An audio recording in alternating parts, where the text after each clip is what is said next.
अथ ऋग्वेदवाणी कदाचन प्रयुज्यसे उभे निपासि जन्मनि तुरीय आदित्य सवनं ते इन्द्रियमातस्थावमृतम् दिव्यादित्येभ्यस्त्वा ओम। इस वेद मंत्र में वेद माता का उपदेश है। उन चतुर्थाश्रमी मनुष्यों के लिए जो जीवन के 3 भागों को पार कर चुके हैं। बाल्यावस्था, युवावस्था, प्रौढ़ावस्था को पार कर वृद्धावस्था में वर्तमान मानवों के लिए वेद माता का आदेश है कि ऐ मानव, क्यों प्रमाद आलस्य कर रहा है। आदित्य की शरण में आओ, प्रकाश और ज्योति को प्राप्त कर साधना के द्वारा अमृतत्व की प्राप्ति करने में लग।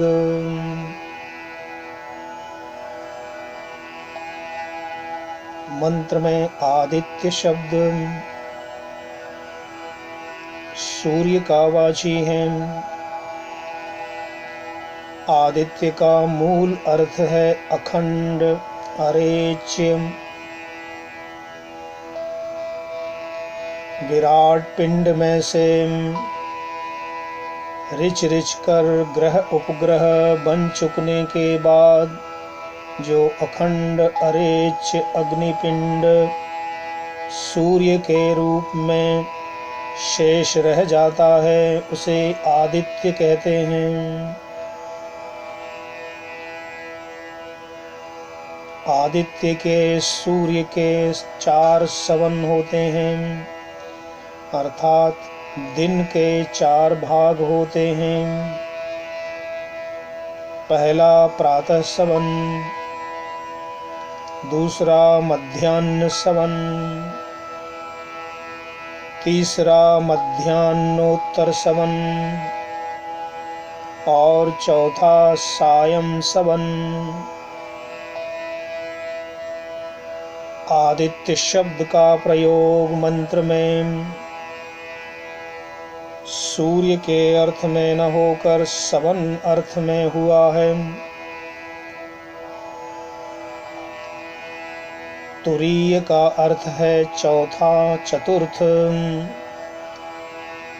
तुरीय आदित्य का सामान्य अर्थ है चतुर्थ सवन, चौथा पहर, चतुर्थ अवस्था। तुरीय आदित्य से उस व्यक्ति को संबोधन किया गया है जो अपने तीनों जीवनों को, तीनों सवनों को पार करके चतुर्थ संवरण में प्रविष्ट हो चुका है। प्रातः सवन क्या है? पहला सवन प्रातः काल प्रातः सवन है। यह साधना का समय है। प्रातः सवन सोम का सवन है। प्रातः वेला अमृत वेला है। प्रातः सवन में सोम और अमृत का निष्पादन होता है। प्रातः काल में की गई प्रत्येक क्रिया और प्रातः काल में की गई प्रत्येक साधना अमृत प्रदायिनी, सोमक्षरणी, सुफल प्रदायिनी होती है। यदि हम प्रश्न करें कि ध्यान कब करना चाहिए, तो उत्तर है प्रातः काल में, ब्राह्म मुहूर्त में। समाधि कब लगानी चाहिए, ब्राह्म मुहूर्त में। स्वाध्याय कब करना चाहिए, प्रातः काल में। भ्रमण कब करना चाहिए, उषः काल, प्रातः काल में। व्यायाम कब करना चाहिए, तो उत्तर है प्रातः काल में। इसी तरह प्राणायाम कब करना चाहिए, प्रातः सवन में। स्नान कब करना चाहिए, प्रातः सवन में। पाठ याद कब करना चाहिए, प्रातः सवन में। अग्निहोत्र हवन यज्ञ कब करना चाहिए, प्रातः समय में। पौष्टिक पदार्थ कब खाना चाहिए, तो प्रातः काल, प्रातः सवन में। यात्रा कब करनी चाहिए, तो प्रातः सवन में। सब कुछ जो जीवन में श्रेष्ठ है, शुभ्र है, उसकी साधना का समय, अनुष्ठान का समय प्रातः काल, प्रातः सवन ही है। निस्संदेह यह प्रातः काल ब्रह्म मुहूर्त से लेकर उषः काल साधनामय है। प्रातः सवन में की गई साधना का प्रभाव आजीवन चिरस्थायी होता है। दूसरा सवन, दूसरा भाग मध्याह्न सवन है। दिन का दूसरा भाग मध्याह्न समय, जीवन का दूसरा भाग गृहस्थ का है। द्वितीय सवन में कर्म सवन है। यथा साधना तथा कर्म, मनुष्य की जैसी और जितनी साधना होती है, वैसी और उतनी ही उसकी कृति और संस्कृति होती है। यथा साधना तथा सत्व, मनुष्य की जिस कोटि की साधना होती है, उसी कोटि का उसका सत्व होता है, उसमें शक्ति होती है, और उसी कोटि को सफलता का मूल कहा गया है। यथा साधना तथा अनुष्ठान, मनुष्य की जैसी साधना होती है, उसी प्रकार का उसका अनुष्ठान होता है। यथा साधना तथा सिद्धि, मनुष्य की जैसी साधना होती है, वैसी ही उसकी सिद्धि होती है। तो प्रातः काल में जैसी और जितनी साधना की जाती है, मध्याह्न काल में, दोपहर में वैसा और उतना ही उसका कार्य, सत्व, सफलता, अनुष्ठान और सिद्धि प्राप्त होती है। प्रातः काल में जैसी और जितनी साधना की जाती है, मध्याह्न सवन में वैसा और उतना ही कर्म किया जाता है। अब तृतीय सवन दोपहर के बाद मध्याह्न उत्तर सवन समय है। यह तृतीय सवन उपकर्म का सवन है। दूसरे सवन में सूर्य अपनी पूर्ण और प्रचंड अवस्था में होता है। मध्याह्नोत्तर दोपहर के बाद सूर्य की स्थिति निम्रुचिता अर्थात ढलाव की होती है। दूसरे सवन में घोर कर्म करके मनुष्य थक जाता है, इसलिए तृतीय सवन में वह घोर कर्म नहीं करता, कठोर कर्म नहीं करता, उपकर्म करता है, शेष कर्म करता है, बचे कुचे कार्यों को निपटाता है। चतुर्थ सवन चौथी अवस्था आदित्य की तुरीय अवस्था है। तुरीय सवन अवसान का पूर्णता का सवन है, विराम का समय है। सायं होने पर चिड़ियाएँ अपने घोंसलों में आकर विश्राम करती हैं। पशु अपने ठाव पर आकर सुख पाते हैं और मनुष्य भी व्यापार व्यवसाय कामकाज से छुट्टी पाकर अपने घरों में आते हैं। ये तीन सवन दिन के तीन भाग, दिन के यह समय विभाग हमारे जीवन के भी विभाग हैं। सायंकाल चतुर्थ विभाग में हम सब मनुष्य यात्री सायंकाल ज्यों विश्राम पाते हैं, यात्रा को पूर्ण करते हैं। हमारी यात्रा आरंभ होती है ब्राह्म मुहूर्त उषः काल प्रातः सवन से, और मध्याह्न होते होते वो अपनी यात्रा का आधा भाग पार कर लेते हैं। मध्याह्न में खा पी कर कुछ विश्राम करते हैं और दोपहर मध्याह्नोत्तर में पुनः मनुष्य अपनी यात्रा पर तीव्रता के साथ आरूढ़ हो जाता है।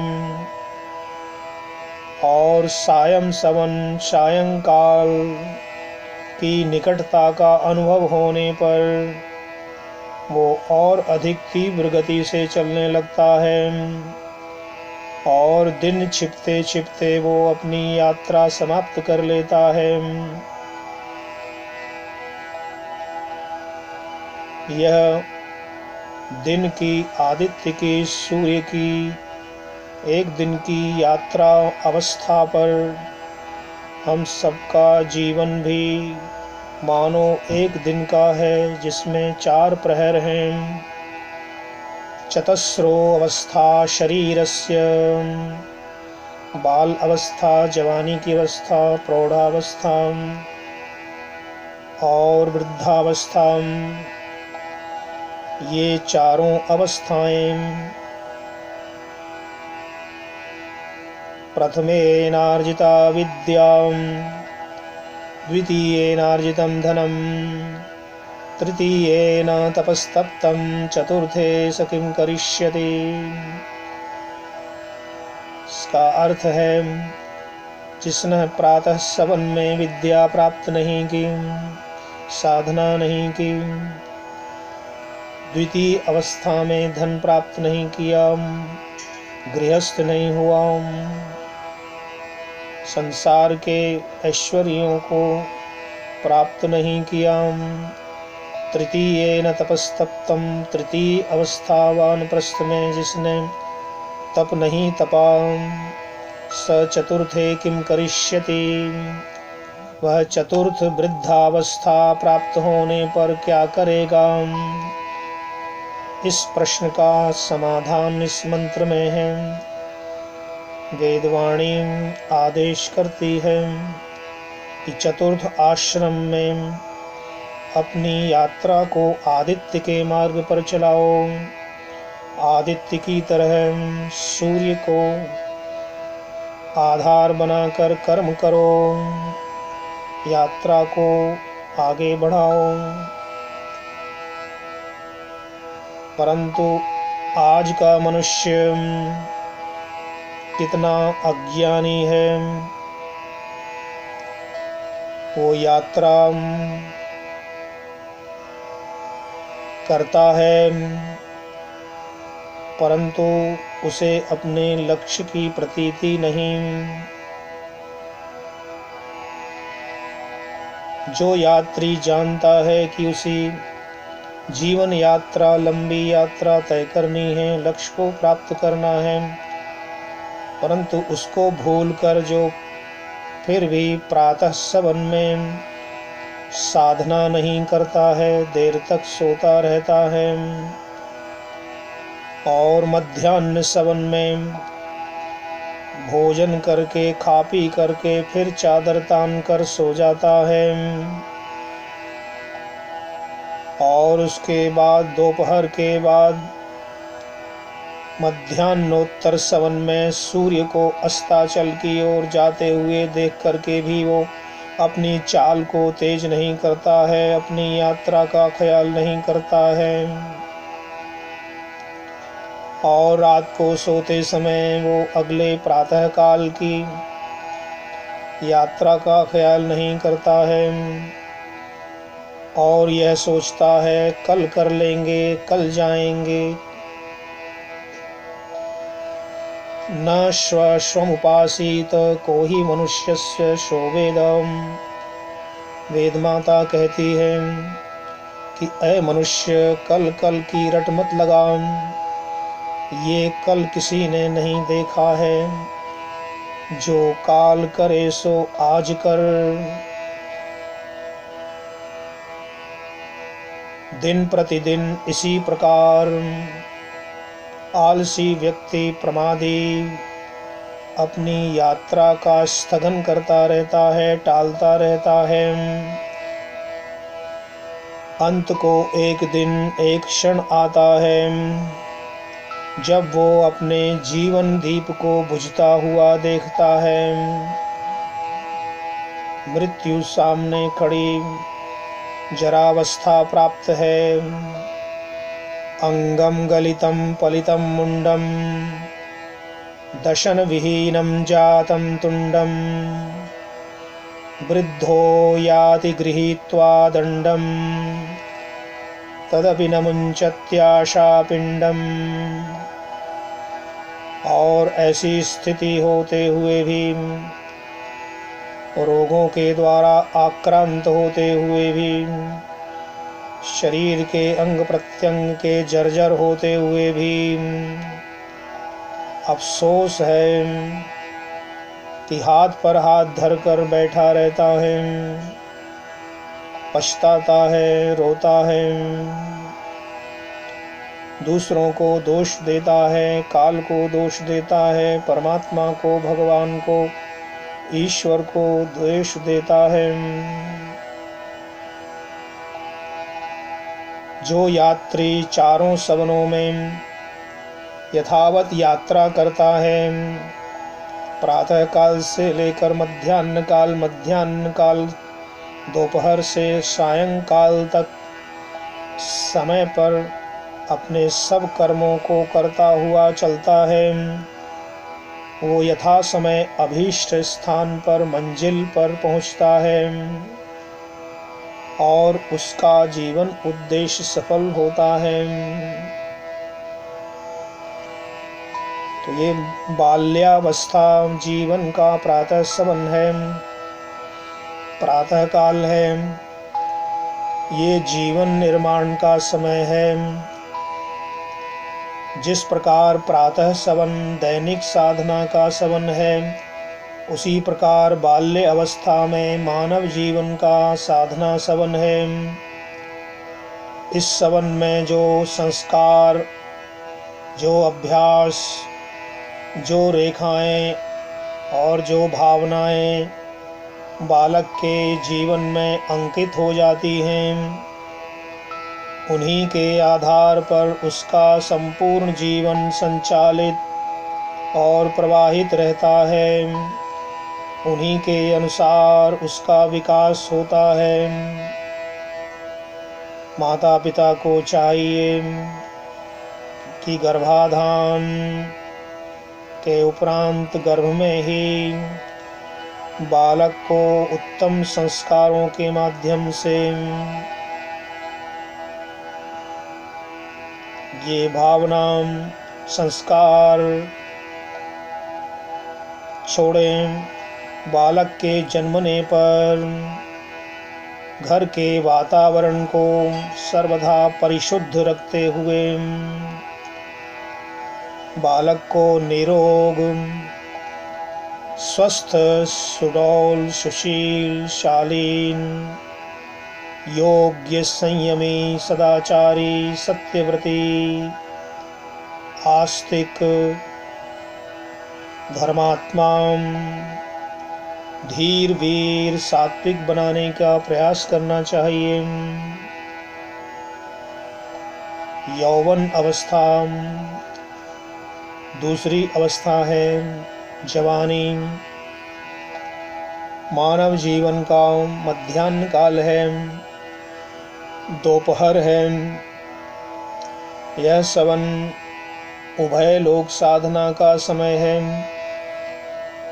बाल्य अवस्था में जैसे जैसे संस्कार, शील और स्वभाव बन जाते हैं, उसके अनुसार ही जवानी, युवावस्था और आगे की अवस्थाओं की संपादना होती है। बाल्य अवस्था में जिसका जीवन सुसंस्कृत और सुपरिष्कृत हो जाता है, युवावस्था जवानी में उसका गृहस्थाश्रम भी उतना ही सुंदर और साधनामय होता है। मनुष्य को चाहिए कि गृहाश्रम का ऐसा सुचारू सुशोभन शैली से निर्वहन करें कि युवावस्था यौवनावस्था में उभय लोक को सफल सिद्ध करे, संसिद्ध करे, दोनों लोकों को सुधारे। युवावस्था के बाद प्रौढ़ावस्था मानव जीवन की मध्याह्न उत्तर तृतीय अवस्था है। तीसरा समय है दोपहर के बाद। जिस प्रकार सूर्य का प्रकाश तेज ढलने लगता है, इसी तरह मानव जीवन का, शरीर का यह एक ढलाव है, उतार है। इस समय में चित्त की वृत्तियों का निरोध करते हुए विशेषतया आध्यात्मिक साधना और लोक उपकार में रत रहना चाहिए। ऐसा करने से मल विक्षेप का क्षय अर्थात इंद्रियों, मन, बुद्धि, आत्मा के मैल धुलते हैं और आत्मज्ञान तथा ब्रह्म ज्ञान का उदय होता है। शुद्ध सात्विक आनंद की अनुभूति होती है। वृद्धावस्था मानव जीवन का सायं तृतीय अथवा चतुर्थ सवन है, चौथी अवस्था है। इस चौथी अवस्था में प्राणवत अनायास कर्म करते हुए ब्रह्म और ब्राह्मी स्थिति की प्राप्ति का पूर्ण प्रयत्न करना चाहिए। हमारी आयु आश्रम व्यवस्था के अनुसार वेद माता ने मर्यादाएं निर्धारण की हुई हैं। हमारा जीवन वेदानुसार 100 वर्षों का जीवन 4 भागों में विभक्त है। प्रथम 25 वर्ष की आयु तक प्रथम सवन ब्रह्मचर्य आश्रम, दूसरा 25 के पश्चात 50 वर्ष की आयु तक दूसरा सवन गृहस्थ आश्रम, 50 वर्ष के उपरांत 75 वर्ष तक की आयु को तृतीय अवस्था, तृतीय सवन या वानप्रस्थाश्रम कहते हैं। और 75 के पश्चात देह त्याग तक, देहावसान मृत्यु तक संपूर्ण जीवन समय को तुरीय सवन चतुर्थाश्रम संन्यास कहते हैं। तो प्रातः सवन में ब्रह्मचर्य पूर्वक विद्या का अध्ययन और जीवन निर्माण करना चाहिए। शरीर की, इंद्रियों की, मन बुद्धि चित्त अहंकार सबकी तुष्टि पुष्टि वृद्धि करके द्वितीय सवन में मर्यादा अनुसार गृहस्थाश्रम का सेवन करना।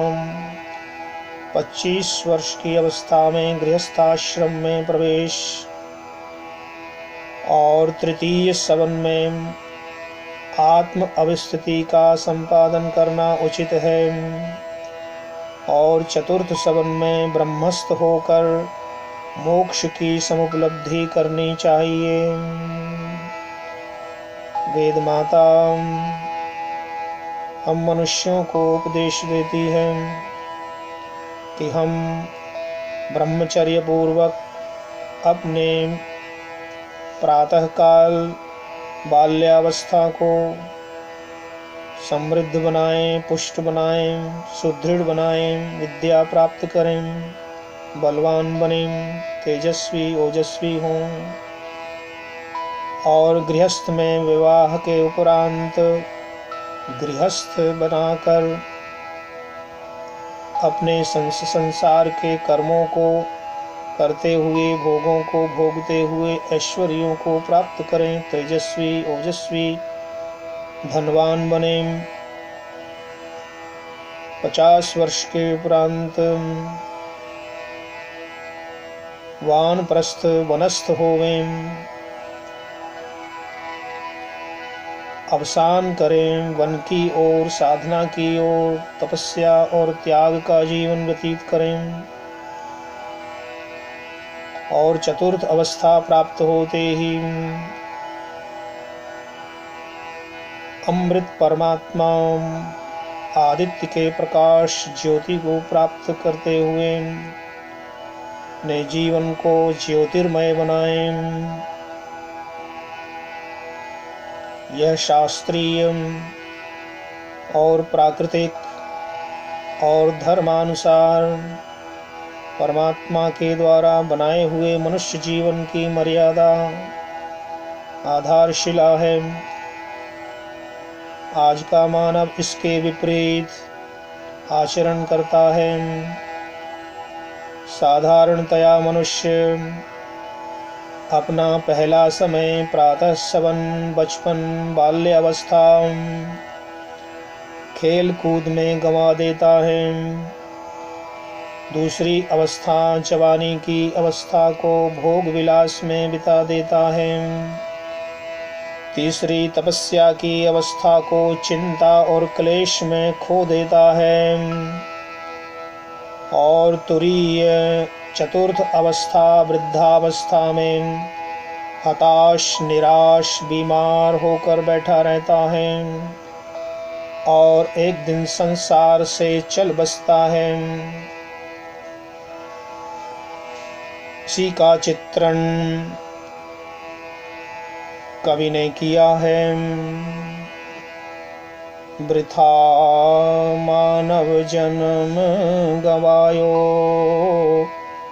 वृथा मानव जन्म गवायो,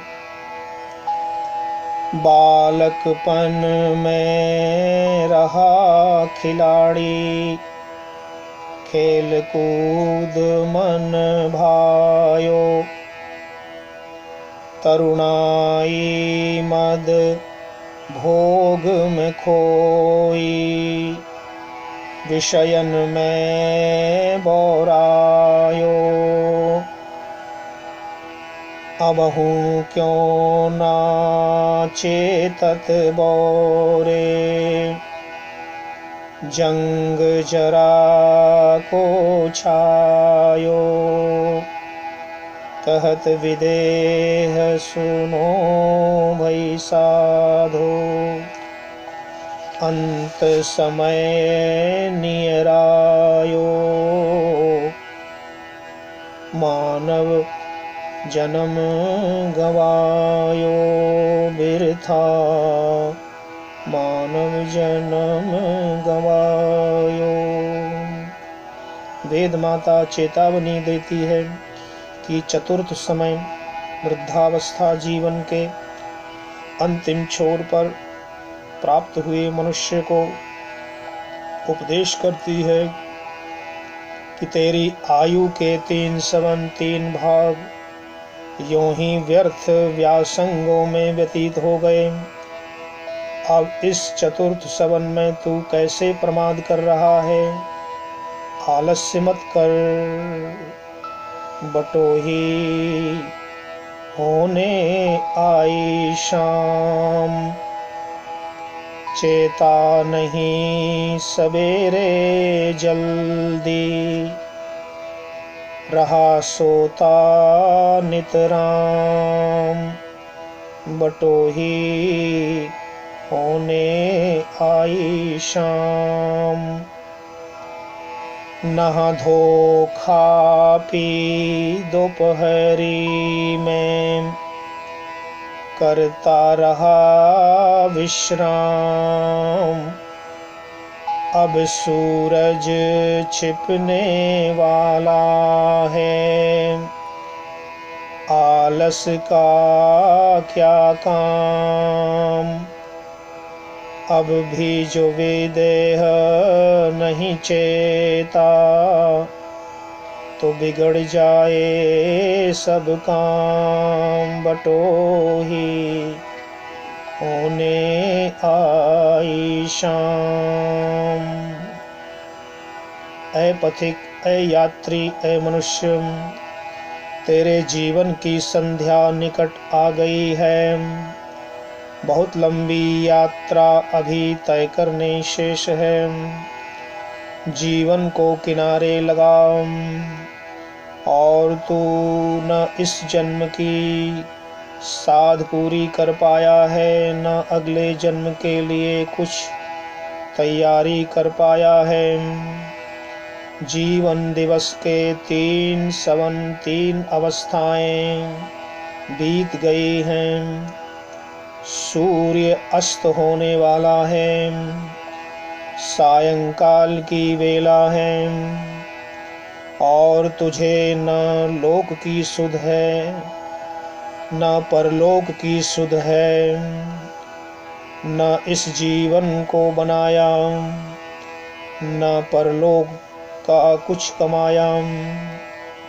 सावधान हो, होश में आओ। अपने चतुर्थ सवन में अंतिम अवस्था में तो अपनी बिगड़ी को बना ले। देख, तुझे उभय जन्मों दोनों लोकों को साधना है। इह लोक और परलोक दोनों को संवारना है। अति विलंब हो गया है, बहुत थोड़ा समय शेष है, बचा है। इस समय को ध्यान दो, उठ खड़ा हो और तीव्रता के साथ आत्म साधना में लग जाओ। इस जन्म को सार्थक करो और आगामी जन्म के लिए भी तैयारी कमाई करो। इस लोक को विजय करके परलोक की विजय के लिए आत्म संपन्नता संपादन कर रास्ता बना, मार्ग अवलंबन कर। तेरे जीवन के 3 सवन यूं ही बीत गए, अंतिम सवन अभी शेष है। अगले अपने अंतिम तुरीय चतुर्थ सवन को द्यौ अर्थात दिव्यता प्रकाश में संस्थित करके उभय जन्म की साध को संसिद्ध कर ले।